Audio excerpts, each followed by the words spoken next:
Hello interwebs, I hope you are doing well because I am super excited to be talking about a show that I've been very much looking forward to ever since I heard it was announced, Apple TV's adaptation of the Foundation books, the seminal science fiction series by Isaac Asimov himself. I was very excited about the show for several reasons. First off, it's a grand science fiction epic. I eat those up. It's why I'm very excited for the Dune movies coming out soon. But also, not only it's also based on a very important science fiction work, as well as the fact that they cast two of my favorite actors in this film, Jared Harris and Lee Pace, who I'll talk about in a little bit, but are absolutely phenomenal in this. Apologies also, by the way, that this review didn't get out a little bit sooner. I was hoping to get it out a little bit sooner, but this weekend was super busy. I had to go to a con. I actually met David Gerald, who was one of the writers of another great work of science fiction, The Trouble with Tribbles from Star Trek, and he was super kind, got to talk to him. Was really wonderful with that, so apologies that I had to do that, but I was a little bit busy this weekend. But regardless, Foundation, just to give you a little heads up, I'm going to stay mostly spoiler-free for this review, but towards the end of this review, I will talk a little bit about some specifics regarding the story, about some stuff that happens towards the end of episode 1, and then some stuff that happens in episode 2 and towards the end of episode 2, especially the big thing that happens in episode 2, but I'll give you a fair warning about that, and I'll also be comparing it to some interesting changes I think the show made from the book in those specific moments, but again, I won't be going beyond what the show has gotten to, so you won't hear any future spoilers from me regarding the books, but also I will also sort of give you fair warning when I talk about that sort of stuff. And you really just want to stay completely fresh on both the show and the book going into it, and you're just using this as like a recommendation of if this will be something that you like. Basically, to give you the base pitch of both the show and kind of the books a little bit too, is that in the far, far future, humanity has expanded into a huge galactic empire. It spans everywhere, but a mathematician named Harry Seldon basically uses psychohistory, which is a type of math that can use large sample sizes about populations in order to predict the future and certain outcomes from the future, basically a predictive model on a vast scale, and he predicts that humanity and the empire will eventually fall into a dark ages with millions dead, humanity possibly completely being gone, or at least enduring 100,000 years of dark ages, and his whole plan is to create a foundation in order to sort of a group that can try to limit the dark ages from not being hundreds of thousands of years, but just 1,000 years, and sort of dealing with all the problems and crises that come therein.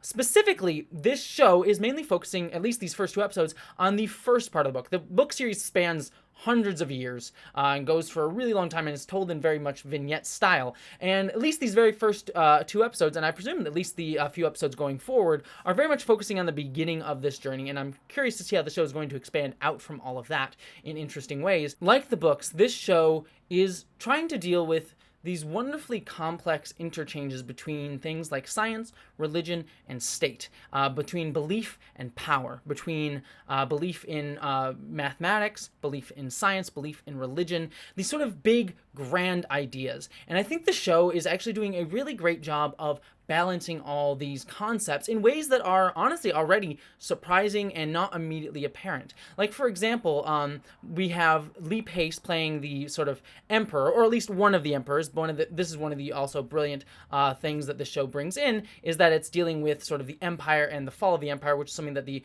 books did not deal with directly, at least at this stage in the game. And we have Lee Pace playing the sort of middle emperor, but we also have an older emperor and a younger emperor, all clones of each other, sort of 3 versions of the empire at different ages, offset by different ages. And sort of the middle emperor, played by Lee Pace, is sort of the head one as the younger one's learning and the older one's there to advise. And sort of this idea that this power is always consolidating in itself. We get these wonderful concepts of like people in power wish to hold their power, even going so far as to thinking that only they can rule, and they just clone themselves over and over and over again in order to hold on to that power. So there's that sort of idea of it too. We also get different ideas in belief in science, where different characters have to have belief in that the mathematics will work out, and the belief that it is going to all work out in the end, which is something that Foundation as a series was always about too, that we tend to think of math and science being against each other, science and religion being against each other, but this show is also showing that mathematics is never perfect either, and there is a little bit of inherent belief in all of that. We even get Harry Seldon, who is sort of played by, again, wonderfully by Jared Harris, who does a fantastic job in this role, as he always does, to be quite frank, of just showing that sometimes it's belief in that this thing will work out, that something like the Foundation will work out, is a prayer. And that you need people to believe in it and believe in it enough in order to make the things that he's hoping to accomplish with the Foundation pan out. And I think that these are not immediately apparent ideas in this concept. I mean, I think the obvious idea is what does play out in the show, the pull between state and mathematics and science, between the state wanting to hold power, and when science doesn't say that you're going to be able to hold power, they will condemn you, they will vilify you, they will try to tear you down, but the numbers always prove out. That's sort of the main idea, and that certainly comes into play in the first episode with Harry Seldon coming onto trial for his science and for what he knows to be true, or at least has worked out to be true as possible, and trying to hold on to those beliefs and stand up for them. I think is that's the sort of apparent idea, but the show goes deeper than that and really wrestles with all of these complex ideas in, I think, a really wonderful way. But I think what is the true, I want to say, gamble of this show is that when I look at the book series, I look at something like, I've read, when I look at the book series, I have read all of Asimov's Robot series, Empire series, and the first book of the Foundation series. I have not read the entirety of the Foundation series. And I think the reason for that is, not that I didn't want to finish the Foundation series, I do want to get to it, and I was trying to read them all in order because those books are all interconnected in the same timeline, because he connected those series in interesting ways later on in his career, Isaac Asimov did. But I was trying to read in order, but I stopped at Foundation, not only because I was anticipating getting to the show and I didn't want to get too far ahead, but I also found Foundation to be a little bit soulless. Isaac Asimov's always been a writer, especially who is more interested in grand ideas, grand themes, and less about the individuals at play, the individual people, and less interested in characterizations and human relationships that sort of make this up, and just sort of dealing with the big science fiction concepts. Stuff like robots, the Robot series got a little bit better because there were specific characters like R. Daniil Oliva that made that up, but the Foundation series is a little bit more heady in that sense. While there are certain characters that weave throughout, they're a little bit more there as just simple tools for metaphor. And that kind of matches the whole idea of psychohistory and this concept of we're dealing with large sample sizes and large civilization-spanning things, and it matched Isaac Asimov's interest and style as a writer. What this show, I think, does brilliantly, though, is it's attempting to take those big ideas and talk about them on an individual level, give them soul, give these huge concepts individual meaning, and showing how, things like belief in science and religion and sort of belief that there's a plan, that things will work out in a certain way, will affect individuals, and how individuals do have agency in our choices, but maybe not as much agency as we think, but maybe more agency than we think we do. And that interesting mix within this grand scheme of do we have free will or not. And I think it's a really wonderful job, and I think the main actress who plays Harry Seldon's understudy here does a fantastic job sort of coming in and really standing her own against Jared Harris, who is a fantastic actor. So for her to come in and really hold her own against him and be the lead of this series ostensively, I think is a really great way for this show to go. So again, I think this show is just doing a fantastic job of really interweaving all these great concepts. I will say it's not doing it perfectly. These characters do still feel a little bit more like metaphor. I think Jared Harris is probably the only one that is able to feel really, really human. But I think the show is trying to tackle those concepts, and I think starting to get there, and it makes me very excited to see where this show is going to be going forward with those ideas. I think the true other standout performer, though, is, like I said, Lee Pace. Lee Pace does such a fantastic job of being someone who is able to be regal and elegant and yet menacing as well. And you always get this sense of like he's right on the cusp of exploding or being very vile and devious, and yet you somehow still are entranced by him. And I think that that's such a great spot for his character to be in. I think the addition of him as the Emperor and sort of this idea of dealing with lineage and dealing with can someone offer anything new as a character really is such a great concept for the show to tackle. And I think the metaphor of the three different ages of the Emperor and sort of dealing with legacy and age and all those things I think is really, really smart for the show, and I think Lee Pace pulls it off with aplomb.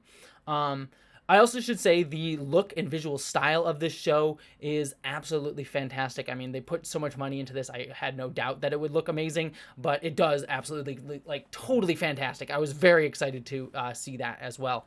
The other thing, too, that I really liked as well is there's sort of oblique references. Again, I have not read the entire Foundation series, but I know these interweave a little bit as I know these series do intertwine, but the show also starts to bring in things with the robot characters, and what that means as well, hinting at the things like the Robot Wars, which are something talked about in the book and sort of interweave with the Robot and Empire series as well. And that gets into ideas of free will and the ideas of the 3 laws of robotics. The show doesn't necessarily get right into those, but it's touched upon in interesting ways that I won't spoil here. And I like that the show is able to interweave these concepts of the sort of larger Asimov verse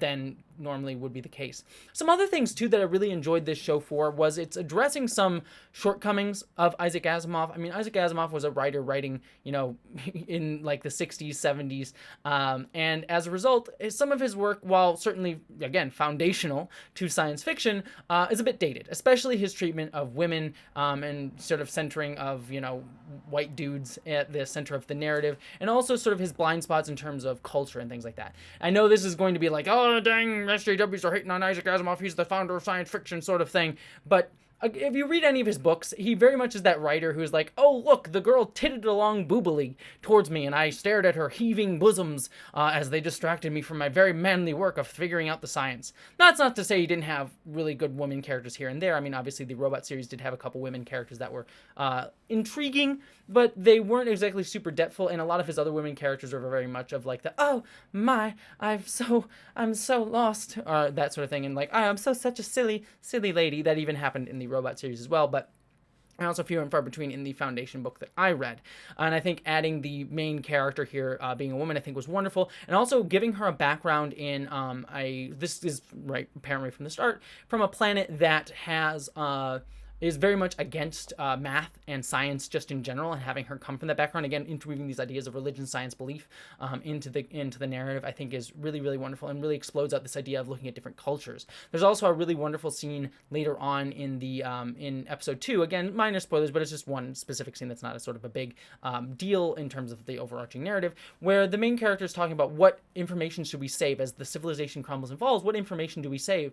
And she acknowledges, like, because everyone here is from the same planet, you're all from the inner planets of the Empire, you're going to be saving certain elements of culture that you think is just inherently natural. You're going to have biases, like you think in base 10 numbers, when some people think in base 12, base 27, different number systems. And so are you choosing to save this over this? Sort of acknowledging cultural biases and things like that in terms of how we choose to save certain information.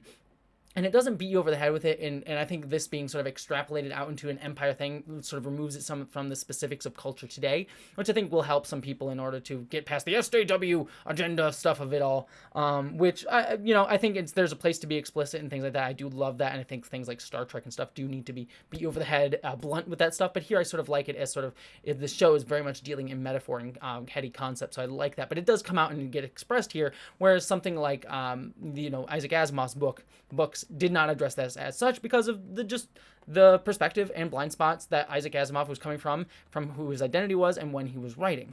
Again, this isn't hating on Isaac Asimov, it's just where he came from as a writer, the time period that he came from. And I think I like the show addressing it in interesting ways that interweave and enrichen Asimov's original work, as opposed to, trying to be like, this guy sucks. And I think that's what I can really say about this work, is it feels like an interesting adaptation. It's not a one-to-one of the story, but I think the choices that they make here, while not perfect, and I think there's some flaws in the show overall in terms of its structure and things like that, and it's very much like a big exposition dump, but you kind of have to do that in certain spots because of the huge nature of this concept. But I do like that the show is enriching the concept, and and this is where I'm going to get a little bit into spoilers for the end of episode 2 here.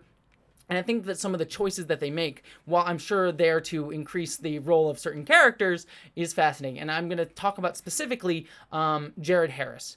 Jared Harris, if you've read the book Foundation, you know that his character does appear throughout the entire book series in a specific way that I won't spoil, but he does die pretty quickly in the book. In fact, he's pretty much dead after the first chapter. And so the show finds an interesting way to keep him around for a little bit longer here in the story. Again, full spoilers here. He actually, in the book, Jared Harris's character, Harry Seldon, dies on Trantor before the Foundation really gets founded. Here, in this book series, he survives a little bit longer to actually go on the ship that heads to where the Foundation is going to be, on the Terminus planet, on the outer far reaches of the galaxy. And one of the interesting things that the show is touching upon is, again, that idea of belief in science, in the belief in Harry Seldon as a almost messianic figure. Something that, again, the books touch upon as well, but I think that this show really addresses it head on by doing that. And the sort of way that the show handles that is by having Jared Harris's character very much play up this idea that I need to be a messiah. I need to be a figure that gets martyred in order to make people believe in this. Sort of setting up the religion, the belief in this. And again, sort of setting up a religion around his own science, which again is typically seen as something that is against the very concept of science, but him being aware that he needs to be, people need to have something to believe in, to have hope.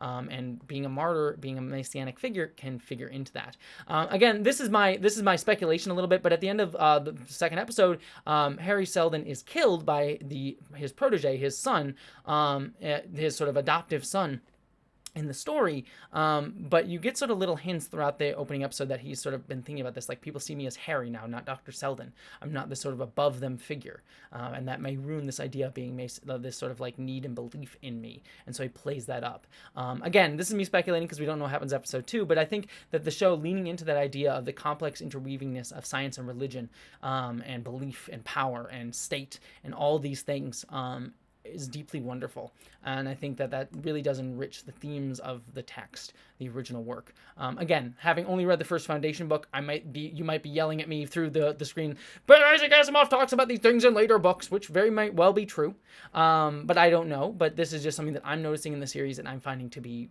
quite impactful to me. So overall, at the end of the day, as is quite clear with this review, I really enjoyed this show. I thought it was absolutely wonderful. Again, it's a little bit exposition heavy, but I am very excited for the show going forward because I think that there are some interesting concepts and things that they're coming into play. I think the other thing that I would say is I would like to see a little bit more of the characters be feeling more human as opposed to a bit robotic. But again, that's a problem with the actual text of Asimov's work as well. So I think the work is already improving upon that, and I think it can go further, but certainly is at a good place to start with. So that's my thoughts initially on the first 2 episodes of Foundation. What did you think about it, though? Are you excited to watch this series? Are you not? Are you also excited for more Jared Harris? Because I always love Jared Harris. He is absolutely always fantastic. I just adore that man and literally everything he chooses to do. But beyond that, thank you so much for watching. I hope that you, as always, live long and stay sexy.